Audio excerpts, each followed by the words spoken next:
What is going on, everybody? Welcome back to the Lo-Fi Loft. My name is TAETRO, and I'm really excited today because this is the first installment of the Ableton Live for Beginners series. Maybe this is your first video from me, but maybe you've seen me working with lots of MIDI controllers, or maybe you found my music theory series for beginners, and that series actually inspired this one. Many people are always asking me how to use Ableton Live. They want to understand the basics, and then a lot of people found that they really liked my teaching style in the music theory series. So in this monthly video series, I'm going to take you from knowing nothing about the DAW, knowing nothing about Ableton Live, starting from scratch, to being able to make your own music in the program. This is not going to be a comprehensive manual for Ableton Live. I'm not going to cover every single little feature. I might skip over things at certain times, but trust me, I do have a plan. I want to build you on a nice solid foundation,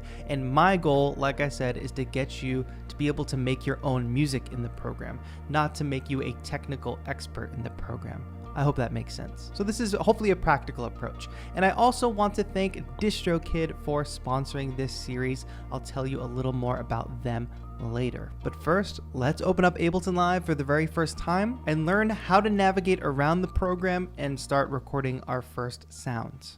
Okay, so depending on if this is the very first time that you've opened the program, you might be looking at a demo project, in which case you can just go up to File, New Live Set, and start from scratch. If for some reason your screen doesn't look very close to mine, you can also go to Templates and find the file called Default Live Set and load that up, because that's where we're going to be starting from. Now, I'll also point out that I'm on Mac, so I'll reference things maybe like using Command, where on Windows you might use Control.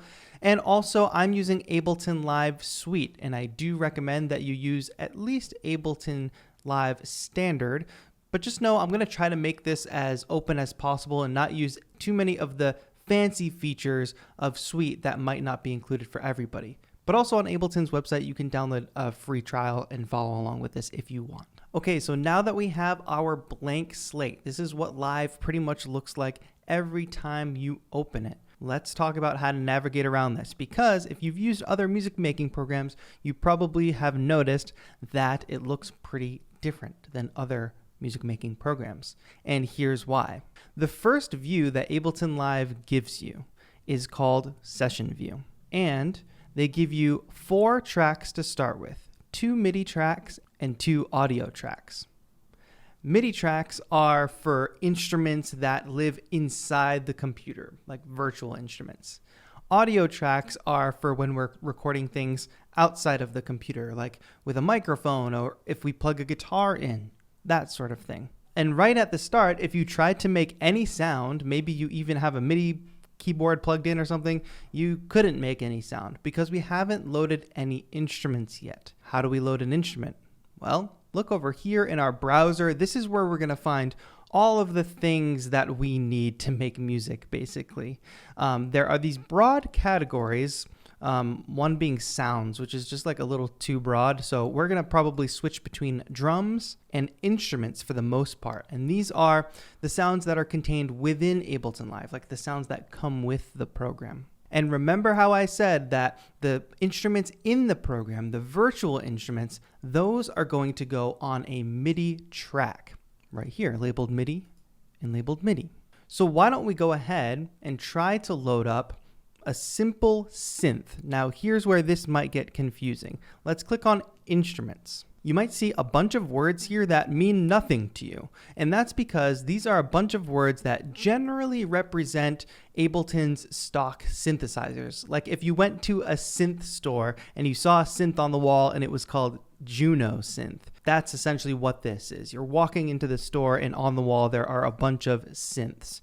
Operator, analog, collision, these are just fancy names for individual instruments. Let's just grab operator and drag it on to a MIDI track. We're going to click and drag it onto a MIDI track. Now there is an instrument on this very first track. And you might have also noticed that there is a red button here. I've just made it not red and made it red again. This is track arming. This is how we're actually going to be able to play the instruments or tell the program that this is the instrument we want to play. One important thing we want to click on here, if you don't have a MIDI controller attached, is this keyboard button here, which is going to allow anybody who's watching this video that is on the computer to use their computer keyboard, use home row, use the letter A, and just press it. And now you'll be able to start making sound. Play multiple notes on your keyboard. Stick to home row for now. A, S, D, F, G, H, J, K. That gives you a scale. This is going to allow you to use your computer keyboard to play in notes. But we need to check something in Live's preferences before we start making sound. Go to Live, Preferences, and this is really important because we want to be able to actually hear what we're playing and what we're making. Go to Audio. I'm already on Audio right here. And select an audio output device. Now, my audio output device is set to my interface, but you might have headphones attached to your computer. You might not have an audio interface. You might just want to play out the speakers of your computer. So select speakers. Just select the one that works for you. I'm going to keep mine set to the audio interface. And pressing the A key, with our first MIDI track armed, we are making a sound. And if you actually just play the home row of the keyboard, A, S, D, F, G, H, J, K, you'll have a full major scale. So great, we can play notes. Let's use that same concept again to load up a drum kit. So if we didn't want to play a synth sound, we could actually play some drum sounds. So over in our browser on the left, we're going to want to click on drums. And then we're going to just want to maybe click on a couple of these kits. And what you'll notice is when we click on these kits, we get a short preview of what each one sounds like. So maybe stick to one of the core kits as long as you have them in your library, and same process. Let's click and drag them on to this empty MIDI track. Now, if I accidentally took this drum kit and dragged it onto our synth track, our synth would be gone and it would be replaced by that drum rack. But I'm going to tell you the most important command when using Ableton Live, the most important keyboard shortcut, and that is Command Z, the undo button. Command Z. You press that and it undoes what you just did, that mistake you just made. That is probably my number one key command that I use. So don't worry if you make a mistake. You can always hit undo. But now we have our synth and we have our drum kit. And actually the same thing will be true for the drum kit. We can use home row on our keyboard to make sounds. But as I'm pressing my keyboard, I'm not hearing any sounds. However, if you take a look at my screen, you'll see yellow lights lighting up within the drum kit. Those yellow lights are hitting drum pads that don't have any sounds on them. I need to go into a lower octave. I can do that by pressing Z on my keyboard. Now pressing A triggers that crash sound. If I press Z again, pressing A will trigger my bass drum.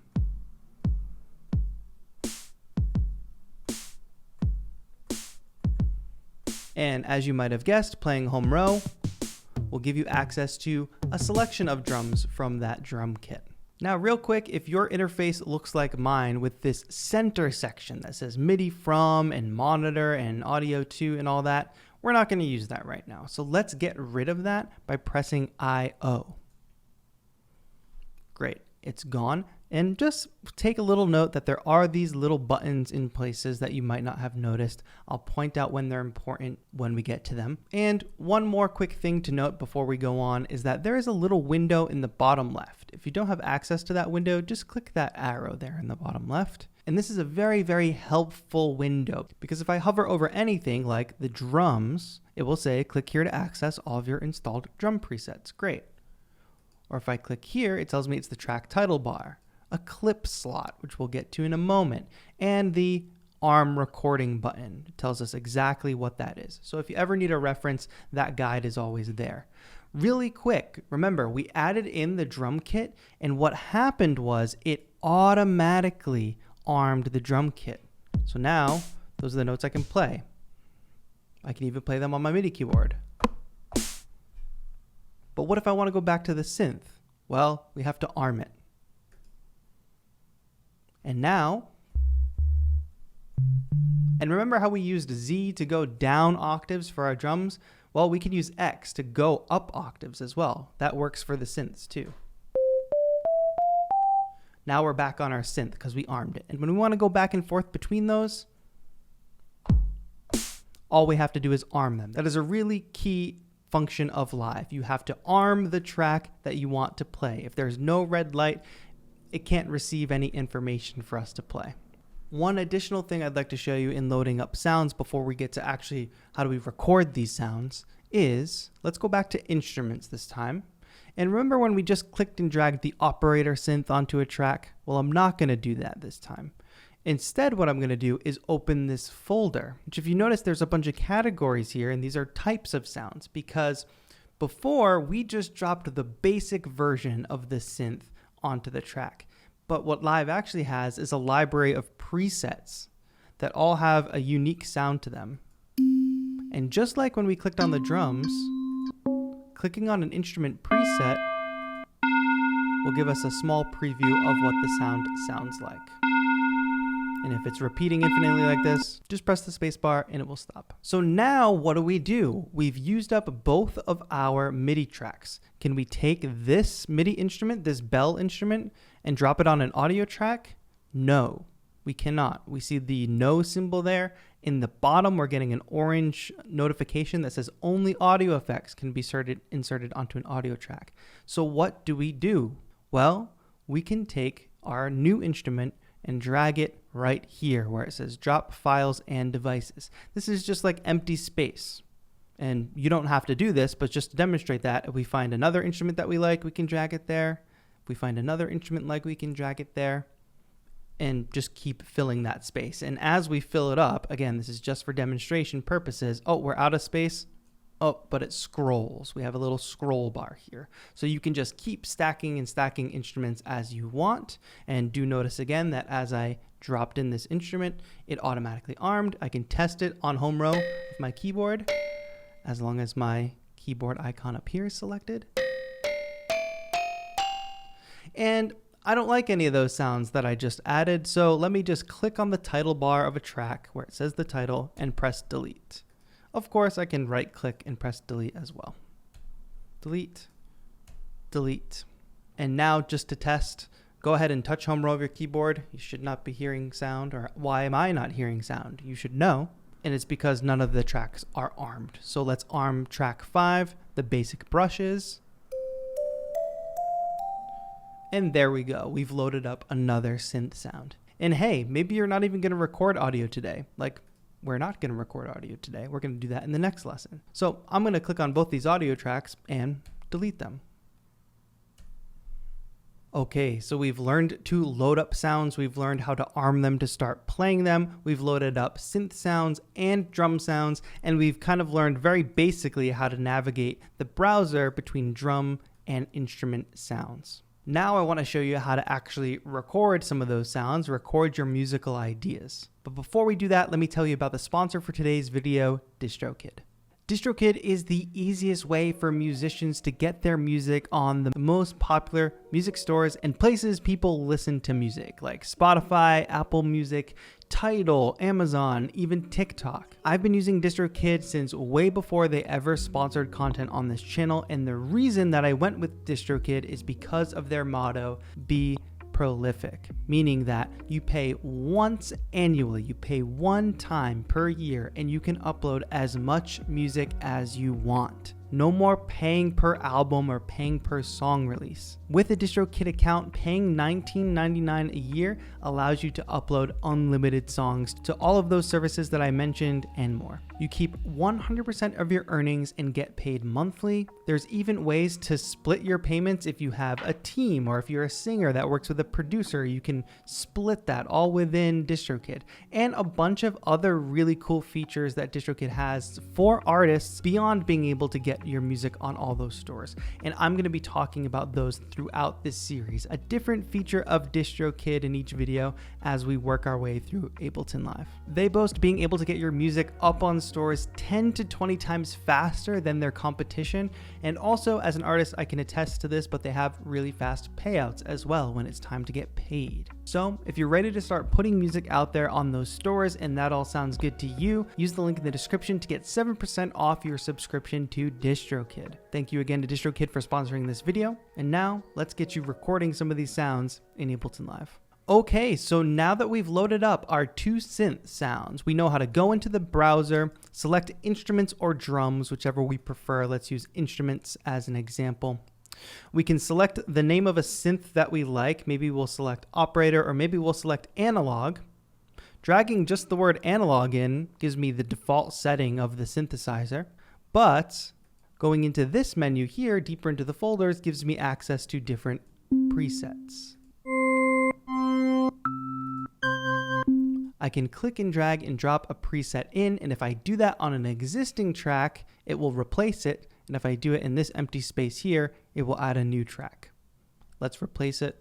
It's armed already. We see a red light. I can use my computer keyboard to play notes, or if you have a MIDI keyboard, you can play your MIDI keyboard, and I can go arm a different track, play a different sound by clicking the track arm button, changing the octave on the home row of my MIDI keyboard until I get to the proper octave to play drums. And now I can play the drum kit. So we've made it pretty far, but how do we actually start to record ideas? This is all well and good if you want to just make some noise, but how do we record those ideas? And I started by saying that Ableton Live looks different than a lot of other music making programs because of Session View. And right now I'm going to show you how to record musical ideas in this view, but I want you to do something with me right now and not get too confused. Press Tab on your keyboard. We have completely changed views. It looks totally different. Just take a minute to notice the way that this view looks is much more in line with traditional music making software. It's a timeline. Look at the time at the bottom here. These are seconds. We have bar numbers here. Don't worry about that if you don't know what that means just yet. But this is a timeline. And we're actually going to learn to record in arrangement view in the next lesson when we talk about audio recording. But for this lesson, I want you to be able to focus on being able to record MIDI, and we want to do it in session view. So let's go back to session view by hitting Tab and stay here. Just know that that's over there on the other side. And if you want to access and explore it on your own, you can press Tab to get there, or you can click this button up here. You can kind of see the difference between the two icons. I'm going to show you a very simple way to do this. However, we're going to build on more advanced ways in the future. So first, why don't we just record a drum loop to start? So we're actually going to create a blank clip. What is a clip?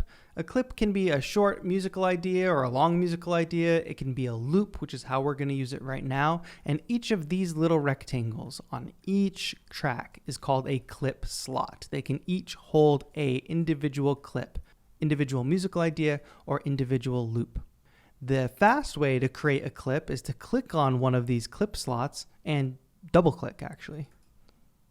And we see a clip has appeared. And in the bottom window here, we're actually going to see where we're going to want to create our clip, create the pattern. We can make this bigger by stretching that right there like that.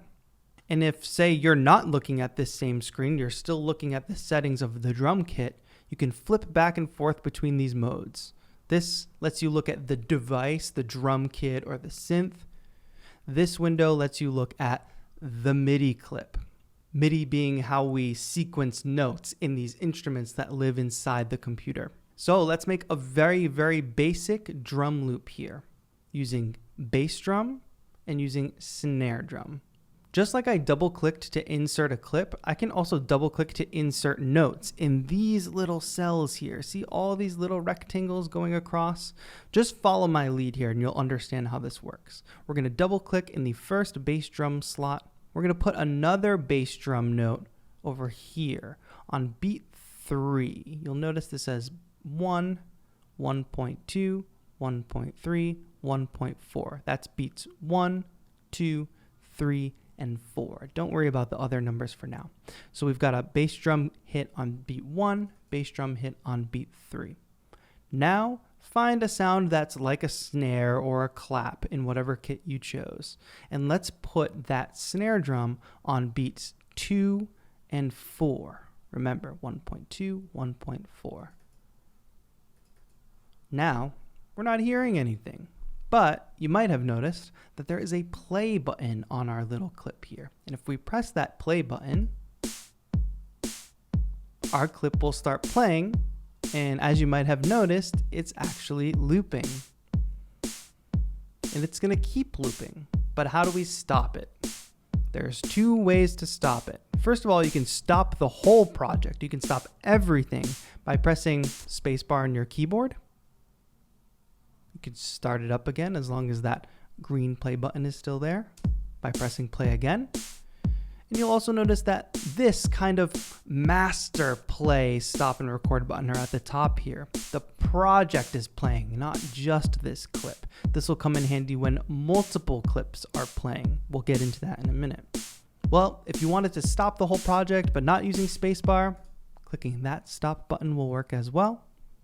Let's go ahead and click play again one more time. And if we want to stop this clip alone, the project continues to play, but just this drum loop stops. 2 ways we can do that. This stop button right here, or any of these stop buttons here, or this one here. I'm gonna go ahead and press that. And you might have noticed it didn't stop instantly, and we'll talk about why in just a moment.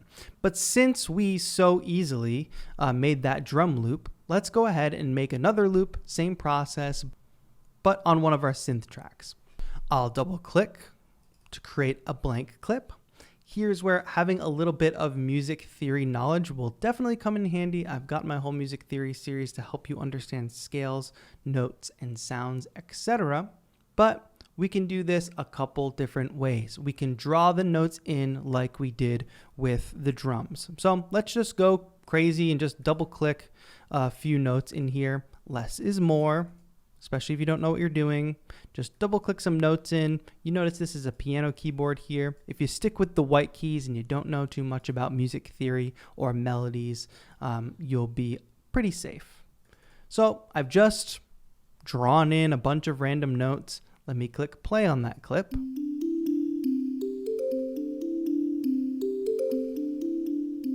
So now our synth loop is playing. Let's click play on the drum loop. So this is how in live session view, we start to layer sounds and layer loops. Now remember, pressing spacebar or pressing this stop button at the top will stop everything.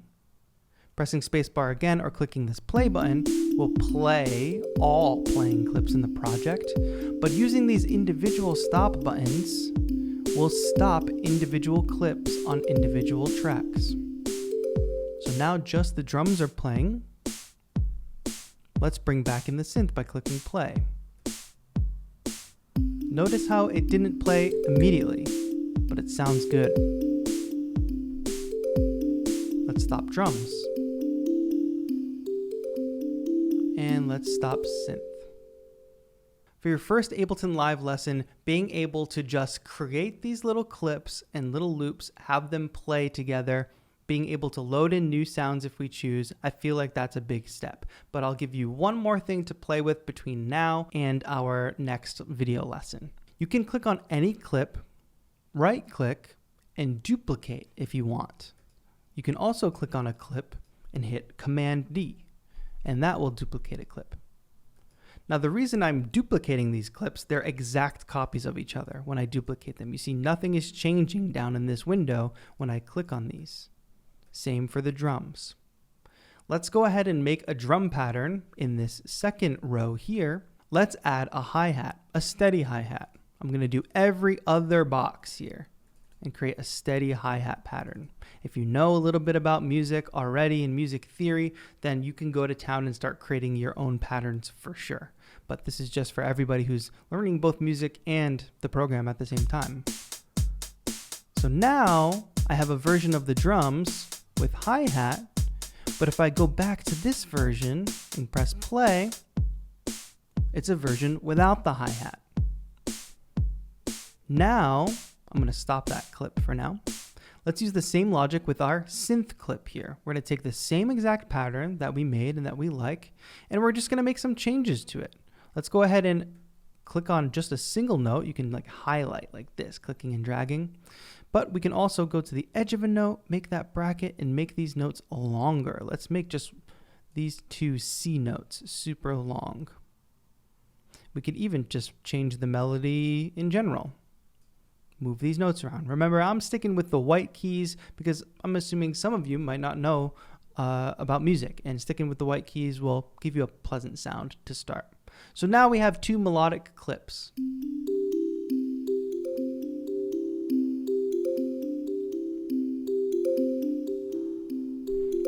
One other quick thing I'm going to show you, we can copy these clips.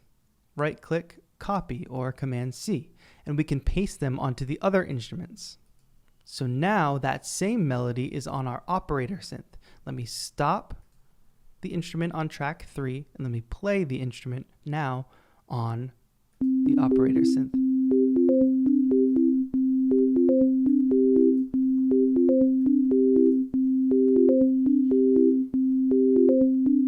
So the sound isn't kept in this MIDI file. Remember, these are just collections of notes, note patterns. Undo that, Command Z, remember. These are just note patterns that we can drag onto any other virtual instrument. So operator sounds like operator. And this instrument, this bell instrument, basic brushed, I'm going to use that bracket technique to make it bigger.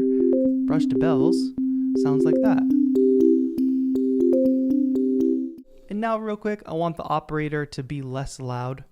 Let's bring the volume of that track down. These big meters right here are each the volume of the tracks.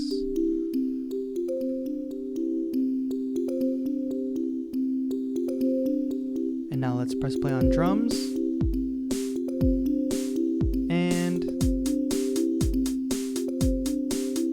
now this other duplicated track, delete the snares, and let's just make a 4 to the floor kick pattern.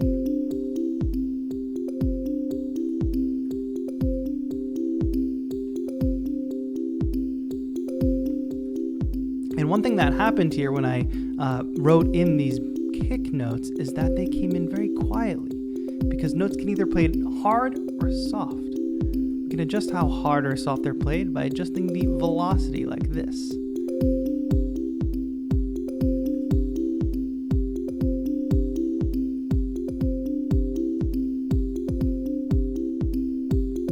Now, okay, we've covered a lot. Stick with me. I have two really quick things to show you. This track is set to a tempo, the pace of the track, right? But what if we want it to be faster or slower?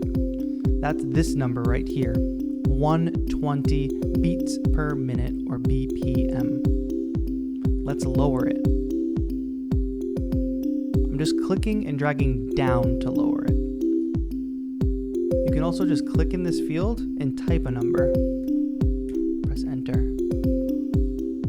We can press 140. How about that? I like 90.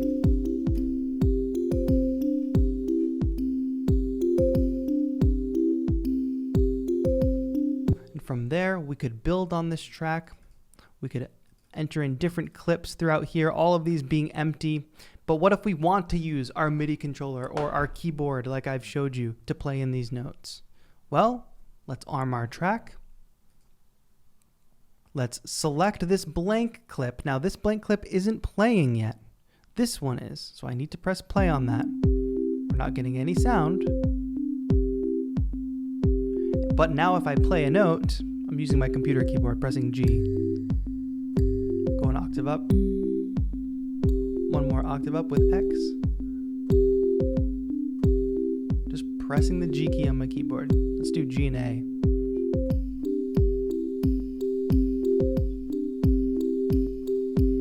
I'm hearing the instrument. I pressed space to stop everything, but it's not being recorded. In this case, what we can do to record is press this session record button here.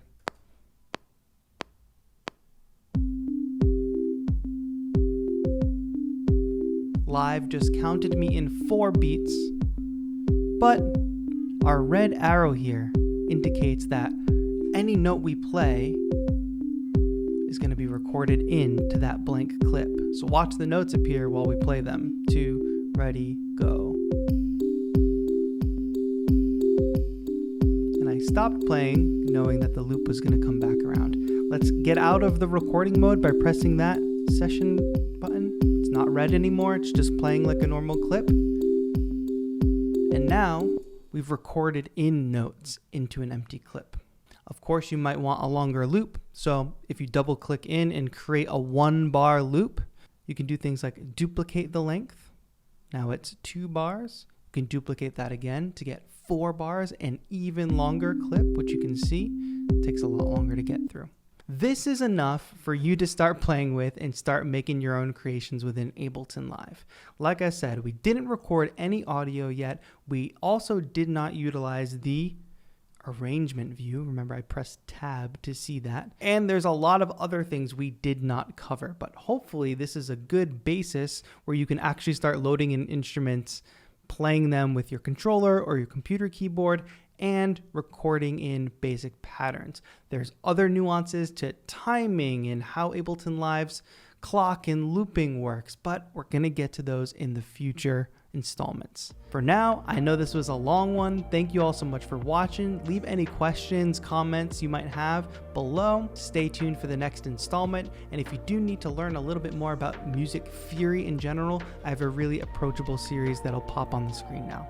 Thank you again to DistroKid for sponsoring this series, and that's gonna be it. Thank you all so much for watching. This has been TAETRO. Have a good one.